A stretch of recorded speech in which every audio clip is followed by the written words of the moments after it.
بسم اللہ الرحمن الرحیم۔ آج ہم انشاءاللہ قرآن کریم سیکھنے کے حوالے سے اپنا 12واں سبق پڑھیں گے۔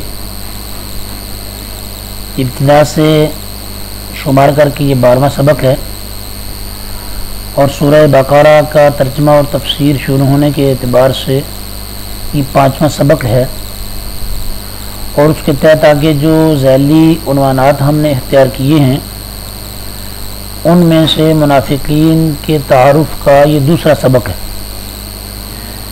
منافقین کا تعارف سبق نمبر 1 جو تھا وہ سورہ بقرہ کی آیات 8 تا 10 پر مشتمل تھا۔ یہ دوسرا سبق ہے جو سورہ بقرہ ہی کی آیات 11 تا 13 پر مشتمل ہوگا۔ سبق شروع کرنے سے پہلے ضروری بات وہ روٹین کے مطابق دہرانا مفید محسوس ہوتا ہے کہ کوشش کریں سبق کو مکمل سنیں، اور اپنی کسی قیمتی رائے یا سوال کے لیے اگر ضرورت محسوس فرمائیں تو کمنٹ سیکشن میں تشریف لائیں۔ آپ کی رائے ہمارے لیے قیمتی ہے۔ سبق کو زیادہ بہتر بنانے کے حوالے سے آپ کی کوئی قیمتی رائے، سبق کے اندر آپ کو کوئی غلطی محسوس ہو اس حوالے سے آپ کی قیمتی رائے، ہر چیز کی انشاءاللہ قدر کی جائے گی اور طالب علمانہ انداز میں اس پہ غور کیا جائے گا۔ تو اب ہم سبق کی طرف بڑھتے ہیں۔ یہ سبق 3 آیات پہ مشتمل ہے، سورہ بقرہ کی آیات 11، 12 اور 13۔ اس وقت ہمارے سامنے جو آیت ڈسپلے ہو رہی ہے وہ ہے آیت نمبر 11۔ پہلے اس کی تلاوت کر لیتے ہیں، پھر لفظی ترجمہ اور پھر بامحاورہ ترجمہ، اور اس کے بعد اس کی تشریح کی طرف بڑھیں گے۔ اعوذ باللہ من الشیطان الرجیم، بسم اللہ الرحمن الرحیم۔ وَإِذَا قِيلَ لَهُمْ لَا تُفْسِدُوا فِي الْأَرْضِ قَالُوا إِنَّمَا نَحْنُ مُصْلِحُونَ صدق اللہ العظیم۔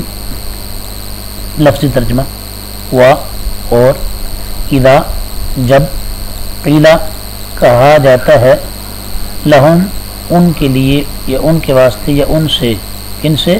منافقین سے، لا تفسدوا نہ فساد کرو، فی الارض زمین میں، قالوا تو وہ کہتے ہیں، انما بے شک، یعنی اس کے سوا اور کوئی بات نہیں کہ، یہی پکی بات ہے کیا، نحن مصلحون ہم تو اصلاح ہی کرنے والے، ہم تو فساد نہیں پھیلاتے، ہم تو اصلاح کرتے۔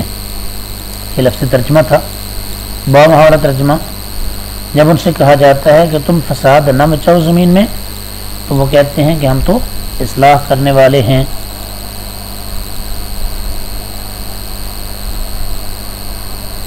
منافقین اصل میں دن رات فتنہ و فساد پھیلانے میں مصروف رہتے تھے، جس کو اپنی طرف سے صلح جوئی سمجھتے تھے، سمجھداری سمجھتے تھے، مسلمانوں اور غیر مسلموں دونوں سے مفادات سمیٹنا اور عقل مندی کا اظہار سمجھتے تھے۔ اسلام نے اس کو فساد قرار دیا۔ ان کا فساد یہ تھا کہ وہ مسلسل جھوٹ اور مفاد پرستی کو فروغ دیتے۔ ان کی دلی ہمدردیاں تو کافروں سے تھیں، اور مسلمانوں میں شامل رہ کر ان کے یعنی مسلمانوں کے حالات سے انہیں، ان مسلمانوں کے حالات سے انہیں یعنی اپنے کافر سرداروں کو باخبر رکھتے اور ان کے لیے جاسوسی کے فرائض سر انجام دیتے تھے۔ نئے اور کمزور عقیدے والے مسلمانوں کو حیلوں بہانوں سے بدظن کرتے تھے، متنفر کرتے تھے، اسلام اور مسلمانوں سے دور کرتے تھے، اور اگر کوئی جنگ کی صورت بنتی تو اس میں مسلمانوں کو نقصان پہنچانے میں کوئی کسر اٹھا نہ رکھتے تھے، یعنی اپنی ہر ممکن کوشش کرتے تھے کہ کسی طرح مسلمانوں کو نقصان پہنچا سکیں، یعنی اپنے اعمال یا کرتوت ایسے تھے۔ اور دوسری طرف اگر ان کی فتنہ پردازیوں کی طرف توجہ دلا کر انہیں باز رہنے کو کہا جاتا کہ انسان بنو، اس طرح کی شرارتیں نہ کرو، تو الٹا گورتے تھے اور کہتے آپ ہمیں فسادی کہتے ہیں؟ ہم ہی تو امن و اصلاح کے لیے ہر وقت کوشش کر رہے ہیں. یعنی مسلمانوں اور یہودیوں کو ایک دوسرے کے قریب لانا چاہتے ہیں. آپ کے پاس بھی آتے ہیں، ان کے پاس بھی جاتے ہیں، دونوں طرف ہمارا آنا جانا ہے، دونوں کے نزدیک ہم قابل قبول ہیں. تو اس طرح تو ہم آپ لوگوں کو قریب کرنے کا جو خوشگوار فریضہ ہے وہ سر انجام دے رہے. ہر ایک سے ہم صلح رکھنا چاہتے ہیں، سب کو راضی رکھنا چاہتے ہیں. اس میں فساد کون سا ہو گیا؟ گویا کہ ان کا موٹو یہ تھا، موٹو کہہ لیں یا موٹو کہہ لیں، طواف کعبہ بھی کر لیا گنگا کا اشنان بھی، راضی رہے رحمان بھی، خوش رہے شیطان بھی. یہ ان کا طریقہ تھا. آج بھی جو لوگ کوشش کرتے ہیں کہ ہم سے مسلمان بھی خوش رہیں یا مسلم بھی خوش رہیں یا نیک لوگ بھی ہم سے خوش رہیں اور بدماش بھی ہم سے خوش رہیں، ان کو اپنے عمل اور رویے پر نظر ثانی کرنی چاہیے کہ کیا ان کا یہ طرز عمل منافقین والا تو نہیں. تو اس آیت سے ہمیں سبق یہ حاصل ہوتا ہے کہ منافقت کی بیماری کی وجہ سے منافق کو اصلاح اور بگاڑ کے درمیان فرق کا شعور نہیں رہتا. کیوں؟ اس لیے کہ پھیلاتے تھے وہ فساد اور سمجھتے تھے کہ ہم اصلاح کرنے والے ہیں. ایسا کیوں تھا؟ اگلی آیت میں بیان کیا جا رہا ہے کہ وہ شعور نہیں رکھتے. تو شعور ان کا کیوں بگڑ گیا؟ منافقت کی بیماری کی وجہ سے.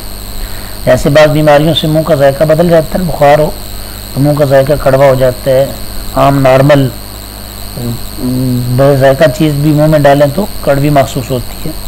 ایسی منافقت بھی ایک روحانی بیماری ہے، اور اس بیماری کی وجہ سے منافق کا جو ذوق ہے وہ خراب ہو جاتا ہے. وہ اصلاح اور بگاڑ کے درمیان فرق نہیں کر سکتا. تو یہ آیت نمبر 11 تھی اور اس کا ترجمہ اور تشریح. آیت نمبر 12 ہمارے سامنے ہے اس وقت، اس کی تلاوت کرتے ہیں. اعوذ باللہ من الشیطان الرجیم، بسم اللہ الرحمن الرحیم. الا انہم هم المفسدون ولكن لا يشعرون. صدق اللہ العظیم. الا خبردار، الا توجہ کرو، الا یاد رکھو، انہم بے شک یہ لوگ یعنی یہ منافقین، ہم المفسدون یہی فسادی ہیں. یہ کہتے ہیں ہم اصلاح ہی کرنے والے ہیں، اصل میں فساد کرنے والے ہیں ہی یہ. ولیکن لیکن لا یشعرون وہ شعور نہیں رکھتے. یاد رکھو یہی لوگ فساد پھیلانے والے ہیں لیکن انہیں اس بات کا احساس نہیں ہے. یاد رکھو یہی لوگ فساد پھیلانے والے ہیں لیکن انہیں اس بات کا احساس نہیں ہے.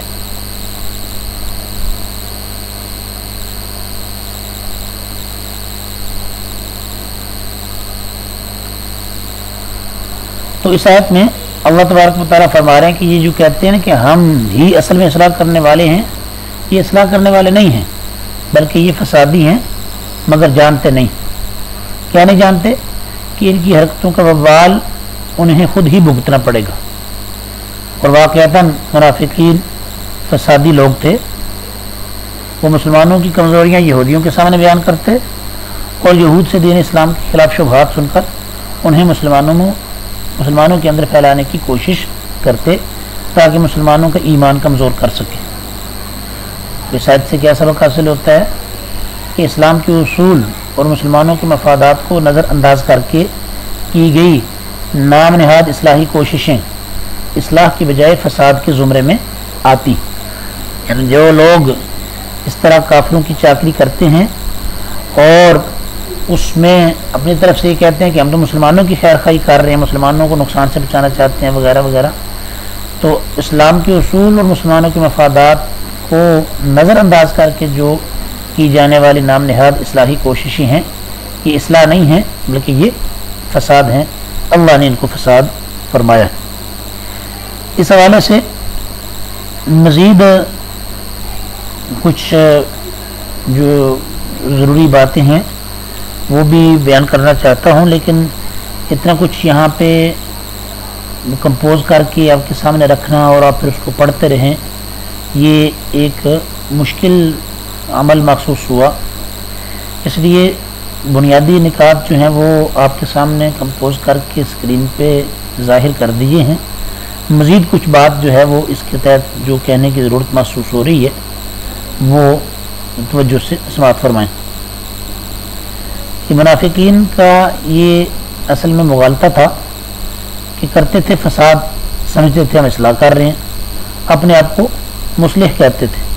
قرآن کریم نے واضح کیا کہ یہ فساد اور اصلاح زبان دعووں پر نہیں ہوتے، ورنہ کوئی چور ڈاکو بھی اپنے آپ کو فسادی کہنے کو تیار نہیں، بلکہ اصل میں ڈیپینڈ اس بات پہ کرتا ہے کہ جو کام کیا جا رہا ہے وہ فساد ہے یا نہیں۔ اگر وہ فساد ہے تو کرنے والے کو فسادی ہی کہا جائے گا، خواہ اس کی نیت فساد کی نہ ہو۔ ان آیات میں گزر چکا ہے کہ جب کوئی ان منافقین سے یہ کہتا کہ اپنے منافقت کے ذریعے زمین میں فساد نہ پھیلاؤ، تو بڑے زوردار انداز میں کہتے تھے کہ نہیں، ہم تو اصلاح ہی کرنے والے ہیں۔ اللہ تبارک و تعالیٰ نے جواب میں فرمایا کہ یہی لوگ فسادی ہیں، مگر ان کو اس کا شعور نہیں ہے۔ تو دو باتیں معلوم ہوئی، ایک یہ کہ منافقین کی حرکتیں حقیقتاً زمین میں فتنہ و فساد پھیلانے کا ذریعہ تھی۔ دوسری بات یہ معلوم ہوئی کہ منافقین فتنہ و فساد پھیلانے کی نیت اور ارادے سے یہ کام نہ کرتے تھے، بلکہ ان کو معلوم ہی نہ تھا کہ اس کا نتیجہ فتنہ اور فساد ہے، جیسا کہ قرآن کریم نے ارشاد فرمایا وَلَٰكِن لَا يَشْعُرُونَ، انہیں اس بات کا شعور نہیں۔ وجہ کیا ہے؟ وجہ یہ ہے کہ زمین میں فتنہ اور فساد جن چیزوں سے پھیلتا ہے ان میں کچھ تو ایسی چیزیں ہیں جن کو ہر شخص فتنہ اور فساد سمجھتا ہے، جیسے قتل، غارت گری، چوری، دھوکہ، فریب، اغوا، بدکاری وغیرہ۔ ہر سمجھدار آدمی ان کو شر اور فساد سمجھتا ہے، اور شریف آدمی ان سے بچتا ہے۔ اور کچھ چیزیں ایسی بھی ہیں جو اپنی ظاہری سطح کے اعتبار سے کوئی فتنہ اور فساد نہیں ہوتی، مگر ان کی وجہ سے انسانوں کے اخلاق برباد ہوتے ہیں، اور انسانوں کی اخلاقی جو تباہی ہے یہ سارے فتنوں اور فسادوں کے دروازے کھول دیتی ہے۔ ان منافقین کا بھی یہی حال تھا کہ چوری، ڈاکہ، بدکاری وغیرہ سے تو بچتے تھے، اس لیے بڑے زور سے اپنے آپ کے بارے میں کہتے تھے کہ ہم فسادی نہیں ہیں، ہم تو اصلاح کرنے والے۔ مگر منافقت، کینہ، مسلمانوں کی ترقی سے حسد اور اس کے نتیجے میں آگے دشمنوں سے سازشیں، یہ چیزیں انسان کے اخلاق کو ایسا تباہ کر دیتی ہیں کہ انسان بہت سے حیوانوں کی سطح سے بھی نیچے گر جاتا ہے، اور ایسے کام کرنے پر اتر آتا ہے جو کبھی کبھی جو ہیں وہ عام نارمل آدمی سے بھی تصور نہیں کیے جا سکتے۔ جب انسان اپنے اخلاقی جو اقدار ہیں ان کو اپنے ہاتھوں سے ضائع کر دیتا ہے تو پھر انسانی زندگی کے ہر شعبے میں فساد ہی فساد آ جاتا ہے۔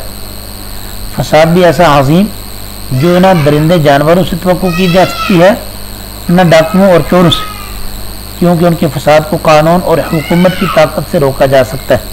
یعنی چوروں اور ڈاکوؤں کے فساد کو تو حکومت کی طاقت سے روکا جا سکتا ہے، مگر قانون بھی آخر انسان ہی جاری کرتے ہیں۔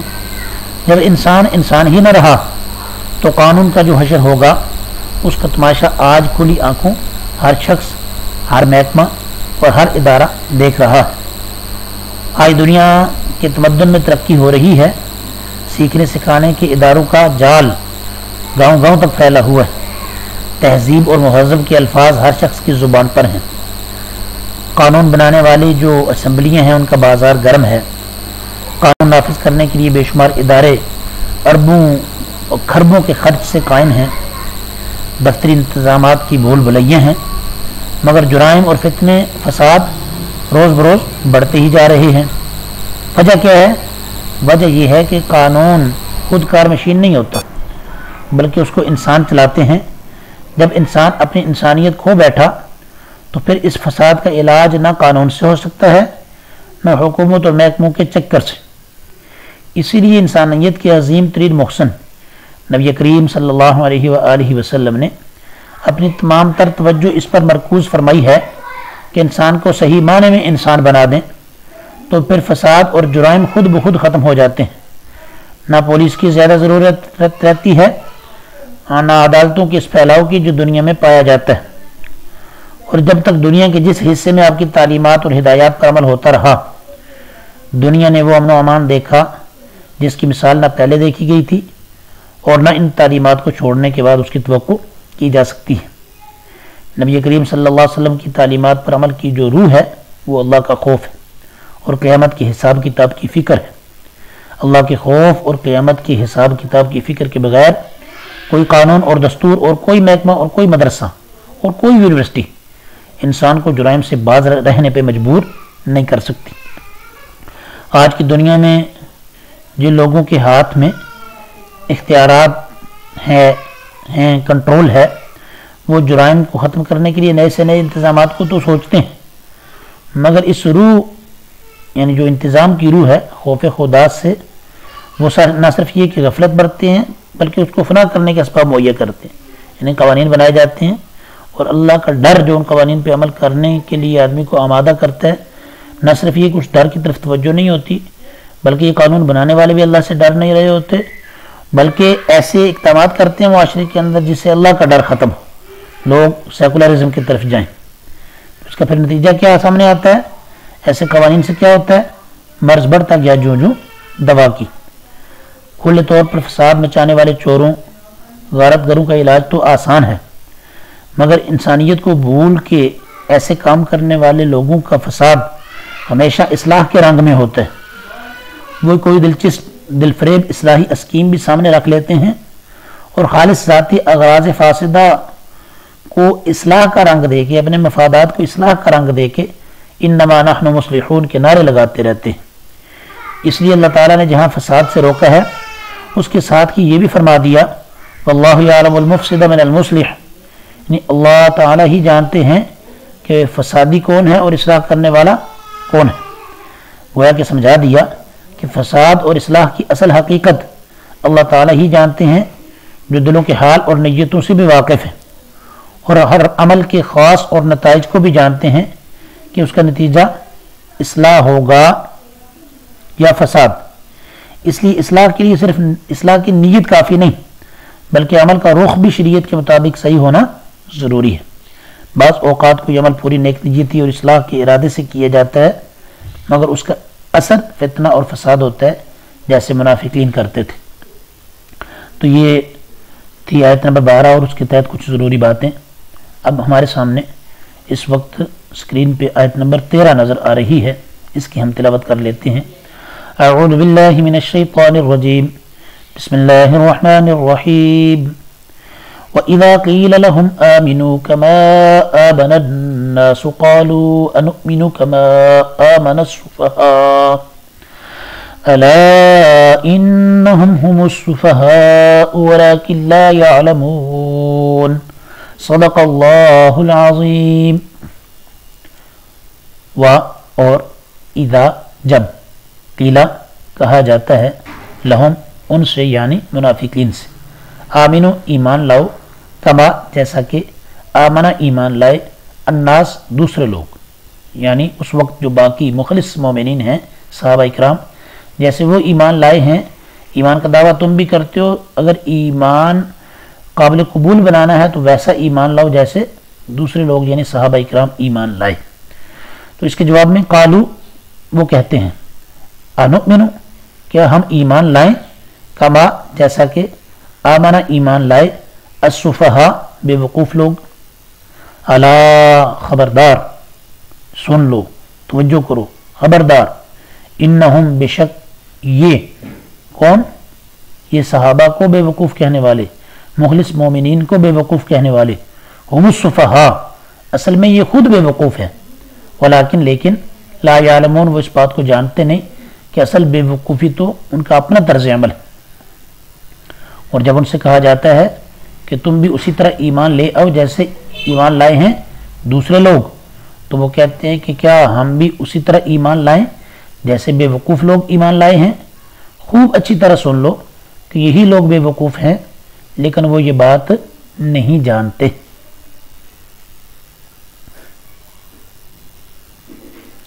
تو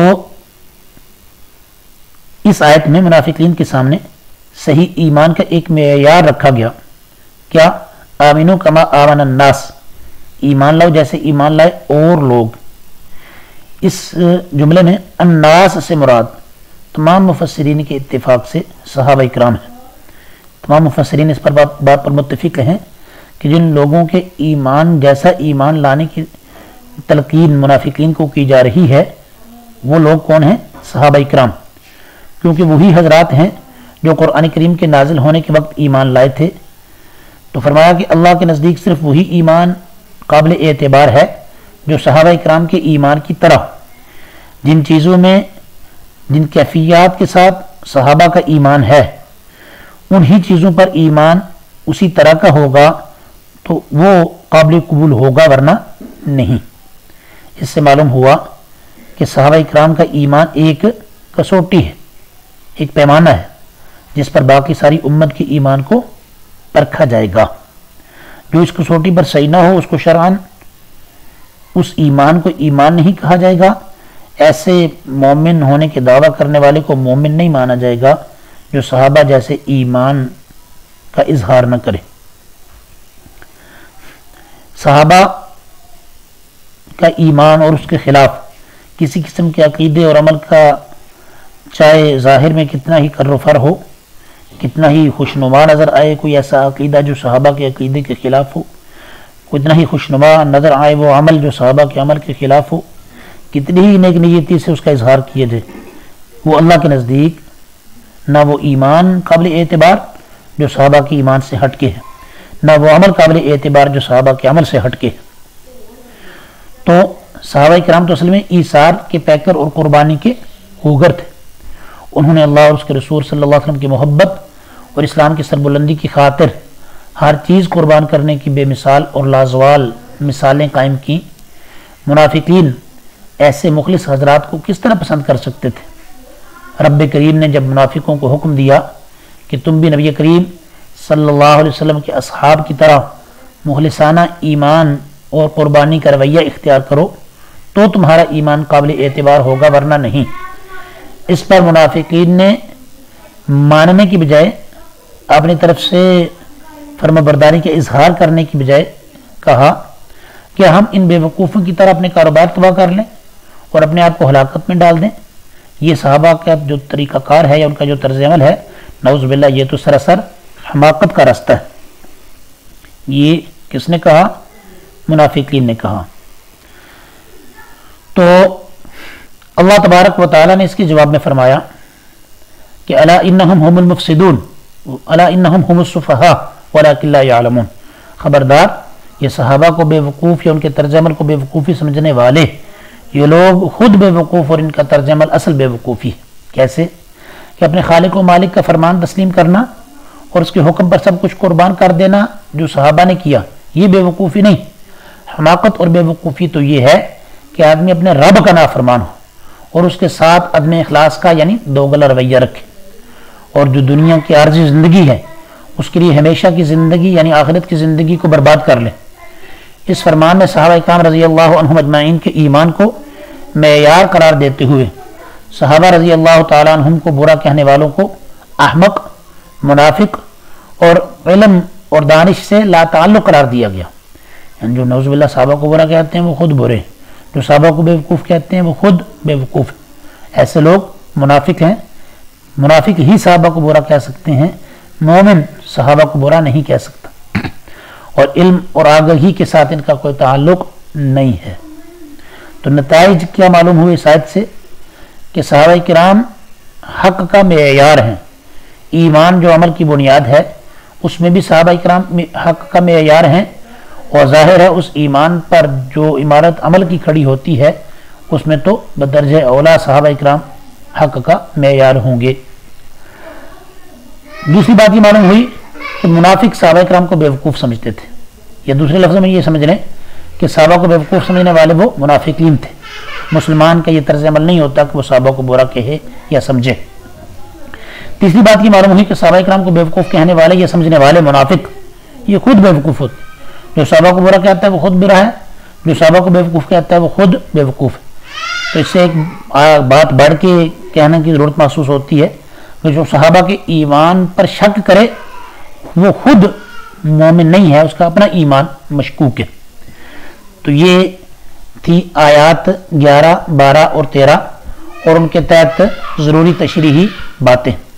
آخر میں دوبارہ وہی بات دہرانے کی ضرورت محسوس ہو رہی ہے کہ سبق آپ نے مکمل سن لیا، اب سبق سننے کے بعد ذہن میں کوئی سوال پیدا ہوا ہو یا کوئی بہتری کی تجویز یا کوئی رائے ہو تو اس کے لیے کمنٹ سیکشن میں تشریف لائیں۔